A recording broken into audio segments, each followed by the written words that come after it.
Let's talk about manifesting, and in particular, manifesting money. Before I get started, I want to say you need to know how to manage the money you already have and treat that with care before you try to call more money and new money into your life. Because if you don't know how to manage what you currently already have, you cannot call more into your life.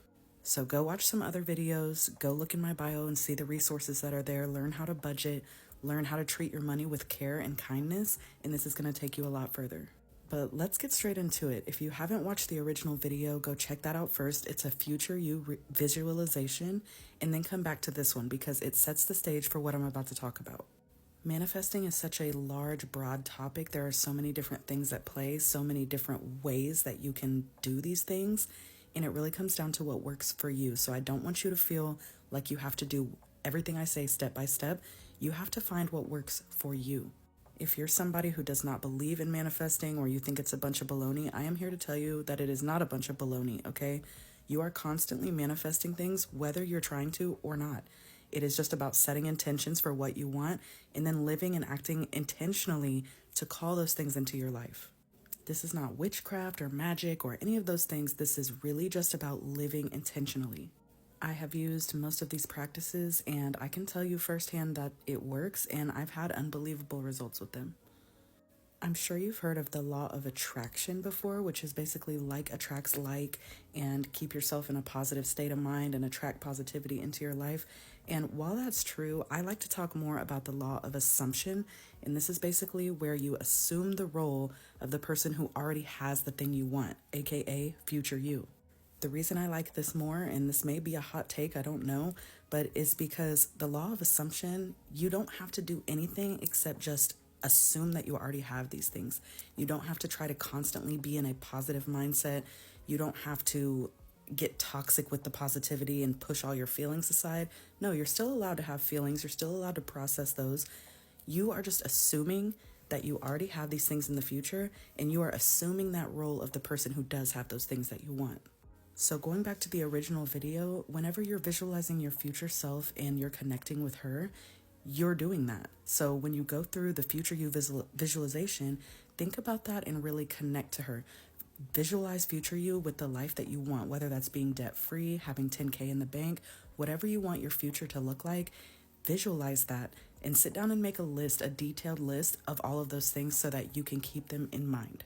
Don't be afraid to get crazy with this. Whatever you want in your future, you can have that. I promise that you can.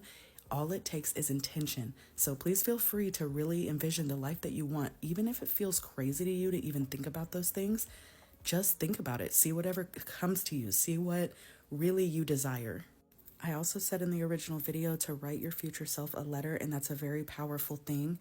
So write her a letter, tell her that you see her, describe in detail all of the things that you see her doing, and let her know that you're coming for her, basically. Okay, so write the letter, and then, like I said, make a list of all the things that come to your mind.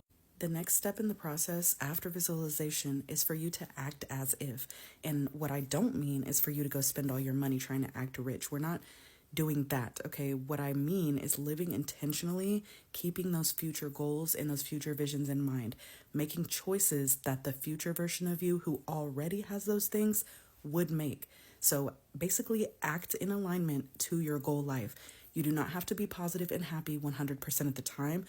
You are allowed to have feelings and process them as they come up. This is about intention.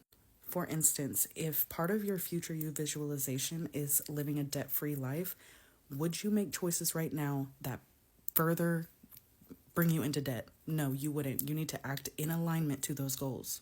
If part of your future visualization is owning a home, that means to act intentional right now, you need to save for that home. You need to prime yourself to be in the position to buy that home. If your future includes more money, a higher salary, a raise, whatever, you need to learn how to manage the money you currently have. So going back to what I said earlier, if you do not know how to manage the money that you currently have, you are not going to bring in more money. There's no space for that in your life because you're currently mismanaging and mistreating your money. So all of this can feel weird at first, but the more you sit in this future you energy, the easier it's going to become. And when you start to see these goals and these wishes manifest into your reality, you're going to start realizing that this works and that you did this by living intentionally and by making good decisions for yourself. Another tool that might help you, I personally use this all the time and have always used it in my journey, is journaling, aka scripting. Okay, so start a journal every night or whenever you feel called to write. Write a journal entry, but write it from the persona of your future self. So talk about how grateful you are for these blessings. Spell them out in detail. Write in detail how it feels to be debt free, or to have your savings built, or to have your new higher salary. Gratitude is a huge part of being able to call things into your life. And I want you to remember that because it's probably the most important part of all of this. You need to have gratitude for what you currently have to be able to call anything new into your life. I hope this helps you get started and be able to start living intentionally to try to call more money into your life. I know this is a longer video, but let me know in the comments if you want more content about this type of thing. Until next time, happy budgeting, happy manifesting. You got this, friend.